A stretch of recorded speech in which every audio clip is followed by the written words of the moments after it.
Hai guys, Assalamualaikum warahmatullahi wabarakatuh. Perkenalkan, nama saya Muhammad Susana Permadi. Saya dari jurusan Administrasi Niaga, D4 Administrasi Bisnis, Politeknik Negeri Bandung. Jadi di sini saya akan menceritakan tentang perusahaan percetakan ya, namanya PT Galtis JNT Mandiri. Nah, penasaran kan? Sebenarnya percetakannya kayak gimana? Percetakannya itu bukan kayak yang di pinggir jalan yang kita nyetak spanduk, banner, atau mungkin fotokopian, bukan kayak gitu bro. Tapi percetakan kayak misalnya kamu beli brand atau beli sepatu atau baju atau apapun itu, suka ada size-nya ya, suka ada barcode-nya, mereknya. Nah itu yang buat adalah perusahaan ini. Penasaran kan? Karena biasanya kita nggak pernah jarang gitu menemukan perusahaan-perusahaan atau bergelut dengan perusahaan yang concern ke bidang ini gitu kan. Nah mau tahu kayak gimana cuy? Contohnya gini, ini nih, ada kalau misalnya sepatu ada size-nya, terus kalau juga di baju itu mana ya? Ini nih. Ini bro. Ada kayak gini nih, kayak don't wash with machine apa gitu kan, mesin apa. Terus ada juga barcode gitu kan kalau dalam brand apa gitu lah. Banyak lah pokoknya. Nah, itu yang buat adalah perusahaan ini yang mau saya wawancarai, namanya perusahaan PT Galtis JNT Mandiri gitu. Nah, nanti saya akan mewawancarai seorang manajer operasinya gitu ya, namanya Linda Fitriani, yang kebetulan adalah kakak saya sendiri gitu kan. Penasaran kan kayak gimana perbincangan kita gitu ya. Ya nanti dia juga akan menjelaskan tentang bagaimana perusahaan ini bisa bekerja sama dengan brand-brand terkenal bro, kayak Nike, Adidas, dan lain sebagainya gitu. Gimana sih cara kita bisa kerjasama dengan perusahaan brand-brand terkenal kayak gituan gitu ya. Pasti kan kita penasaran gitu ya. Dan juga dia juga bakal ngasih tahu tips and trick buat mahasiswa untuk menjadi pebisnis yang handal, yang bermental kuat dan lain sebagainya. Dan juga tentu ngasih tahu apa sih yang sebaiknya dilakukan oleh mahasiswa, terutama umuran kita ya, agar kita mempunyai bekal yang cukup untuk menjadi pebisnis yang sukses suatu saat nanti. Penasaran kan? Penasaran kan? Harus penasaran. Check it out. Ya, Assalamualaikum. Hai guys. Hai, Mbak. Ya, salam. Ya, Mbak, ini adik ya. Ayo, oke, Mbak kan punya perusahaan nih ya di Tangerang, PT Galtis JNT Mandiri. Nah sebelumnya Mbak ceritain atau Mbak teh sebagai apa gitu di sana tuh, nama Mbak siapa, sebagai apa gitu, sok santai aja. Gimana Mbak? Nama aku Linda Fitriani. Aku di sana sebagai manajer operation di PT Galtis JNT Mandiri. Mantap. Umur Mbak boleh tahu berapa Mbak? Umur aku sekarang 26. Nah 26 tahun ya, buat teman-teman semua nih, Mbak aku ini umurnya 26 tahun tapi udah jadi manajer operation, alhamdulillah ya. Alhamdulillah. Oh ya, so atau Mbak ceritain perusahaan Galtis JNT Mandiri ini perusahaan apa, bergerak dalam bidang apa gitu, jelasin Mbak, gimana Mbak? Jadi PT Galtis JNT Mandiri itu perusahaan yang bergerak di bidang industri percetakan. Jadi kita cetak stiker dan label. Stikernya itu kayak stiker barcode, stiker untuk labeling and branding suatu produk. Jadi kayak stiker merek gitu, stiker buat mereknya, brandnya. Juga kalau barcode itu kayak untuk identitas dan identitas si barang tersebut. Itu juga pasti pakai stiker kan. Sekarang itu segala sesuatu pasti pakai label dan stiker gitu. Nah kita bergerak di bidang tersebut. Oke, mantap. Kalau boleh tahu, Galtis JNT Mandiri ini sebelumnya terinspirasi dari apa ya nama itu? Boleh tahu nggak Mbak? Kalau namanya sih itu mungkin lebih ke owner ya yang tahu sejarah dan lainnya. Cuman setahu aku sih pokoknya PT Galtis itu dulu karena ownernya orang Tegal. Oh, orang Tegal. Oke. Terus gimana? Kenapa? Ya, jadi terinspirasi dari ownernya sendiri mungkin ya. Itu Mbak kurang tahu masalah itu Mbak ya? Ya, kalau untuk sejarah sih ya kurang terlalu tahu lah. Ya, oke. Nah, mungkin dari teman-teman aku sendiri ini bakal nyangka kalau percetakan ini tuh kayak yang di pinggir-pinggir jalan yang ini ya, tukang cetak apa banner terus spanduk-spanduk kayak gitu gitu. Nah, Oh, boleh bukan, diperjelas bukan, nggak bukan. apakah Galis itu produksinya tuh apa aja gitu? Bukan. Bukan Beda, yang beda. kayak gitu kan? Bukan. Jadi kalau kita itu salah satu jenis perusahaan manufaktur. Means kayak pabrik ya, bisa dibilang kita ada mini workshop atau mini pabrik untuk memproduksi bahan mentah, bahan baku menjadi barang jadi gitu. Jadi percetakan yang mengolah dari bahan mentah menjadi barang jadi, bukan percetakan seperti fotokopi atau bikin banner. Tapi sebetulnya sama aja sih, kayak pembuatan banner dan lain-lain itu juga kan sebetulnya mereka mengelola bahan yang belum jadi menjadi something gitu kan, jadi bahan jadi. Nah, kurang lebih sama, cuman kita beda jenisnya aja. Kalau percetakan aku itu jadi kita mengelola stiker, bahan mentahnya itu paper and adhesive, paper sama lem, menjadi stiker gelondongan yang besar-besar, lalu kita olah, kita produksi stiker tersebut, nantinya akan ada printingnya atau menjadi stiker polos untuk dicetak lagi, untuk masuk lagi ke second process. Second processnya itu bisa berupa mesin printing barcode, atau second processnya itu bisa, karena kan kita cetak stiker rolan nih.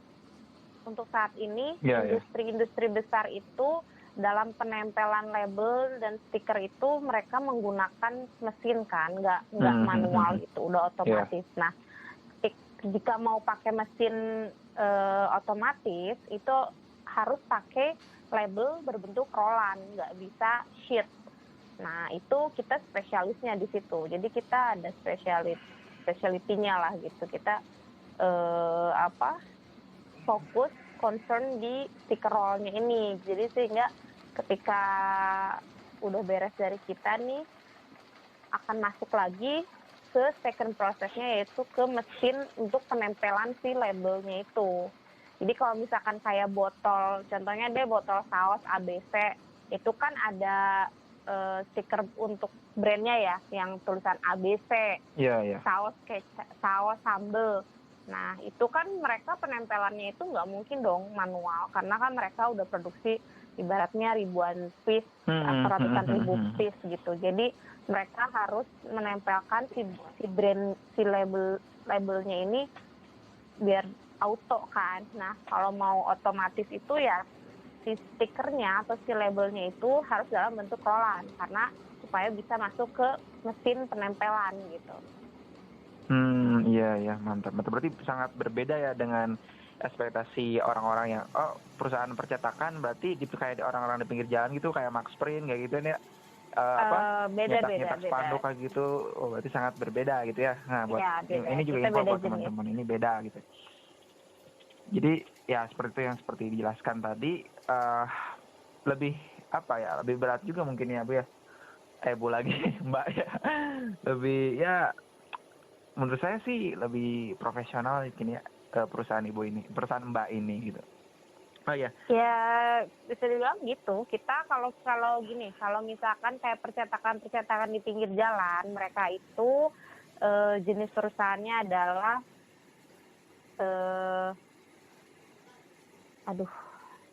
jadi kalau kita itu kalau mereka itu B2C, bisnis to consumer, customer langsung gitu. Sedangkan kita itu B2B, business to business. Jadi nggak langsung direct ke customer, tapi kita itu ke pabrik dulu. Nah, jadi bedanya sih di situ, kelihatan sangat perbedaannya ya. Kalau misalkan kayak percetakan di pinggir-pinggir jalan kan mereka langsung ke customer gitu. Kita kan enggak.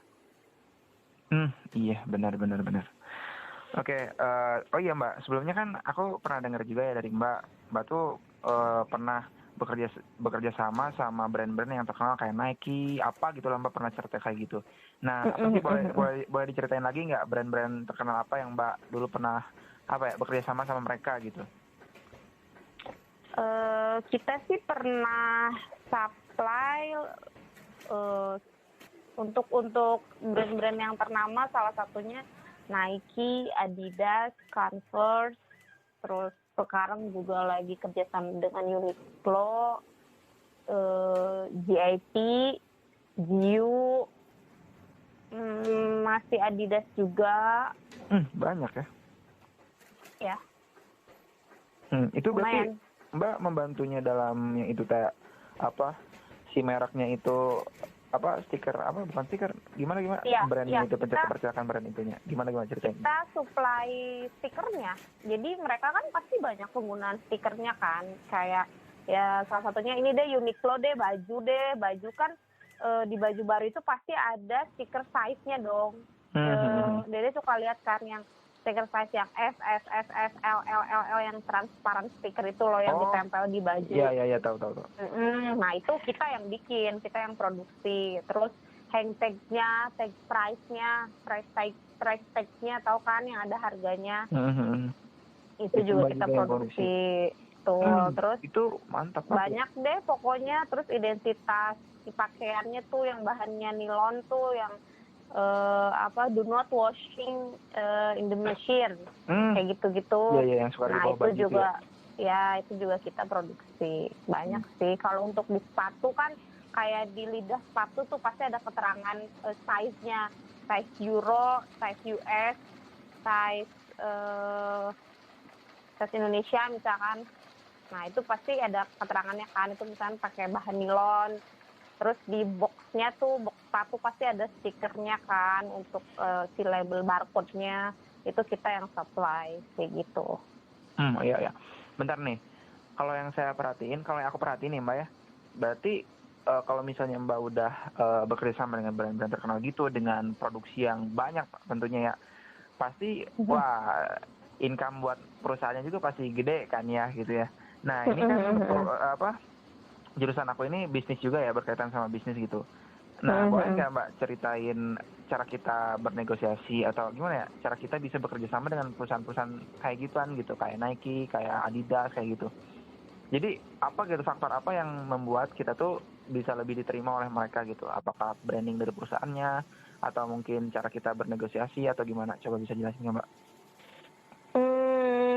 Kalau menurut aku ya, untuk bisa menjalin kerjasama dengan perusahaan-perusahaan besar itu yang faktor terpenting sih itu link ya, relasi gitu. Jadi relationship itu sangat penting sih dalam bisnis.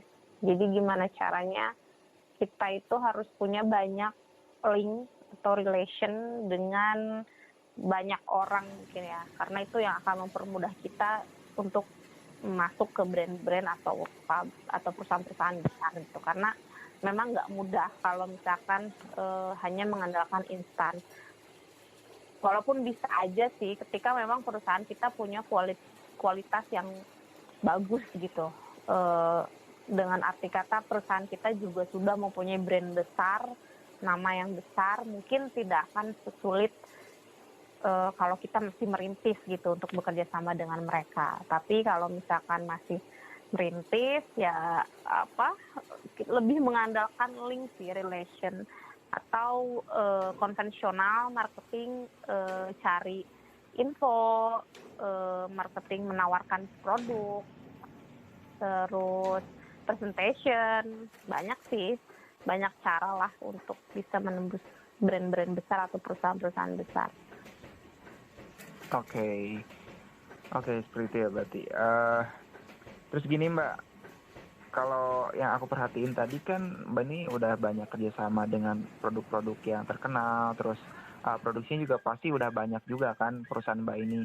Nah, boleh tahu nggak udah berapa banyak cabang sih Galtis ini gitu? Dan di mana aja kalau boleh tahu? Galtis sih sebetulnya kalau cabang sih kita belum banyak ya. Kita baru punya 1 cabang di Jawa Tengah. Karena kalau untuk tempat produksi kita kan masih di Tangerang. Jadi mungkin yang ada beberapa cabang itu kayak kantor marketingnya, marketing office-nya itu baru kita sebar gitu supaya si marketing inilah yang cari ini kan, cari customer, cari new customer. Iya.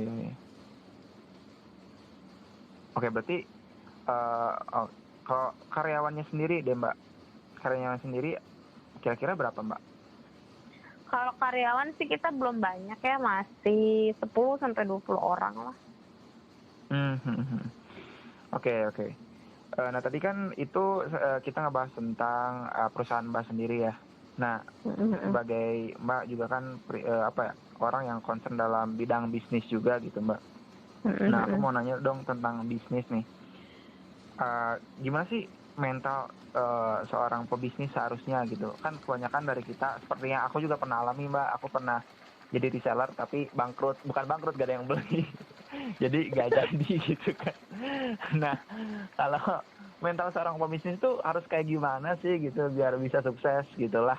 Kalau menurut Mbak kayak gimana Mbak? Menurut aku ya, yang dibutuhkan seorang entrepreneur itu nomor satu sih hoki ya. Rezekinya bagus. Oke, rezeki. Menurut aku itu 70% dari bisnis ya. 30%-nya itu daya juang, mental yang kuat, knowledge yang luas, dan relation yang bagus gitu. Entrepreneur itu harus punya link sebanyak-banyaknya, menjalin hubungan baik dengan orang-orang penting sih kalau bisa. Jadi semudah mungkin udah menjalin hubungan yang baik gitu dengan orang-orang penting, dengan mungkin kalau mahasiswa dengan kakak tingkatnya kayak gitu sih. Berarti kalau misalnya aku nih ya Mbak sebagai mahasiswa dan teman-teman aku juga nih yang lagi nonton video ini gitu, berarti baiknya kita mungkin join organisasi gitu ya, UKM atau apa deh yang bisa nambah relasi gitu ya. Soalnya itu bakal penting banget dan kepake banget di dunia pekerjaan nanti gitu ya Mbak ya. Betul. Sama kalau pesan aku sih dari sekarang sering-sering, sekarang kan udah banyak tuh sumber ilmu pengetahuan itu bukan cuma dari akademis kan. Kalau pesan aku tuh non akademis juga dikejar. Sekarang udah banyak webinar tentang info-info pengetahuan bisnis, tentang ilmu-ilmu jualan, tentang banyak deh pokoknya. Kalau bisa itu jadi non akademisnya dikejar juga sih ya. Selain organisasi memang itu penting sih untuk soft skill kan, mengasah soft skill.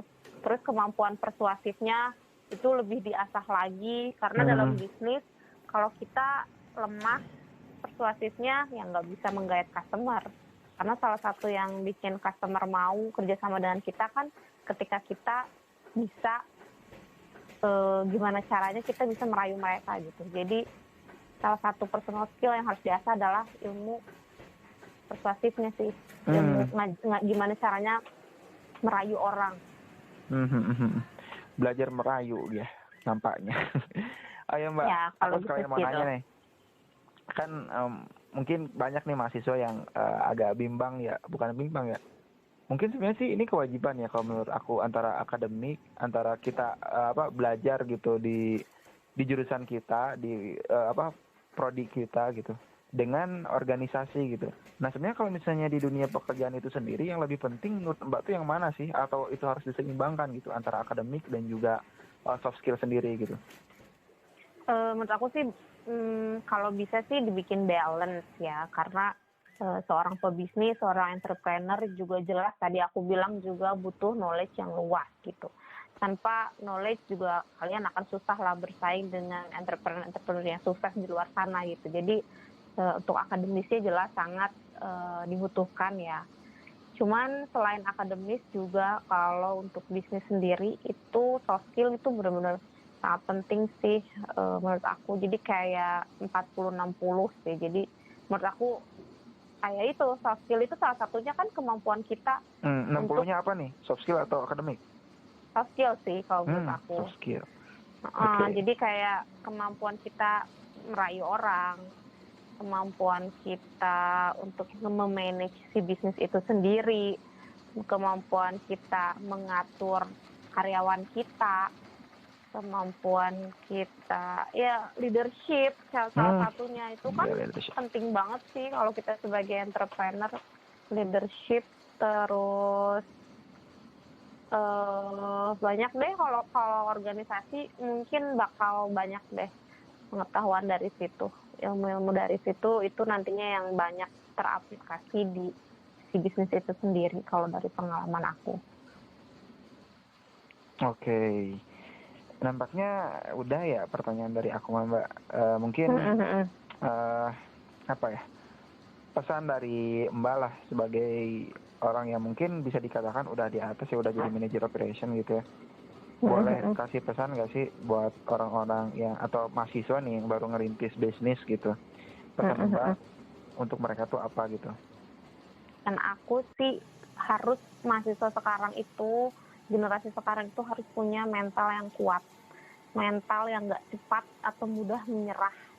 Karena nggak bisa dengan mental yang seperti itu mau sukses, mau punya bisnis yang besar, wah itu bakal susah banget. Jangankan mau punya bisnis gitu, untuk kerja sebagai karyawan misalkan di sebuah perusahaan, kalau mentalnya lemah, cetek, ya kita juga sebagai direksi misalkan udah pasti langsung nge-cut karyawan dengan mental seperti ini sih. Dan yang jelas untuk generasi sekarang juga pesan aku jangan hitungan. Jadi dalam artian jangan hitungan soal tenaga, soal uang. Apalagi kalian dalam masa-masa pencarian ilmu ya ibaratnya gitu. Berikan yang terbaik lah, do the best. Kalau suatu saat nanti kalian kerja di suatu perusahaan, kasih dulu yang terbaik biar perusahaan yang nilai gitu. Jadi ibaratnya kalau prinsip yang selalu aku tanemin itu, misalkan nih gaji aku 10 juta, nah aku kasih kemampuan aku kasih apa yang aku punya itu sebanyak 20 juta. Meskipun kelihatannya defisit, tapi aku yakin gitu 10 jutanya itu ibaratnya nanti bakal dikasih kalau nggak sama yang di atas, bakal dikasih sama yang lain gitu. Itu ininya ya, filosofinya gitu. Jadi dengan artian gini, misalkan gaji kita itu cuma 10 juta, tapi kita kasih kemampuan kita, apa yang kita punya, yang terbaik dari diri kita itu 2 kali lipat dari gaji kita. Jangan ngerasa rugi, jangan ngerasa hitungan. Jangan mikir, mau gue kerja bagus, mau gue kerja enggak juga toh gaji gue bakal segitu aja gitu. Enggak. Tapi biarkan semesta yang akan membalas gitu, karena suatu saat nanti akan ada yang melihat gitu, pasti ada yang lihat, wah karyawan ini benar-benar bagus nih kinerjanya, entah itu dari perusahaan kita sendiri atau ya kita nggak ada yang tahu nih, dari klien menilai kita, dari customer besar, brand-brand besar tersebut menilai kinerja kita, nggak ada yang tahu, kita nanti akhirnya diambil sama mereka gitu. Jadi aku selalu bilang sama karyawan aku, ayo do the best gitu. Mungkin perusahaanmu sekarang cuma bisa ngasih kamu segini, tapi nggak ada yang tahu ke depannya. Mungkin perusahaan akan kasih kamu lebih dari ini, atau Tuhan yang bakal balas lebih dari ini, kayak gitu sih. Jadi pokoknya generasi sekarang itu pesan aku harus punya mental yang kuat, terus ilmu yang banyak, daya juang yang besar.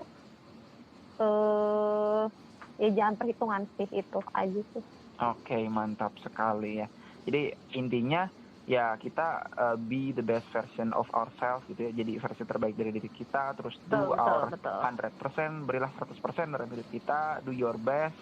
Itulah intinya. Jangan berhenti belajar lah, terus gali, terus upgrade diri, itu sih pesan aku juga. Bahkan aku pun sekarang udah di posisi seperti ini pun nggak berhentinya sih, pengen terus upgrade gitu. Jadi apa sih yang kira-kiranya aku masih bisa kerjakan, masih bisa aku pelajari, aku harus bisa gitu. Ibaratnya kayak gitu sih, jangan gampang puas. Wah. Oke, mantap. Terima kasih banyak ya Mbak ya atas ilmunya, walaupun kita ini kasual aja gitu ya. Tapi semoga ini juga jadi ilmu gitu buat aku terutama dan juga buat teman-teman yang nanti nonton video ini gitu ya. Makasih banyak. Oke. Assalamualaikum warahmatullahi wabarakatuh. Waalaikumsalam warahmatullahi wabarakatuh.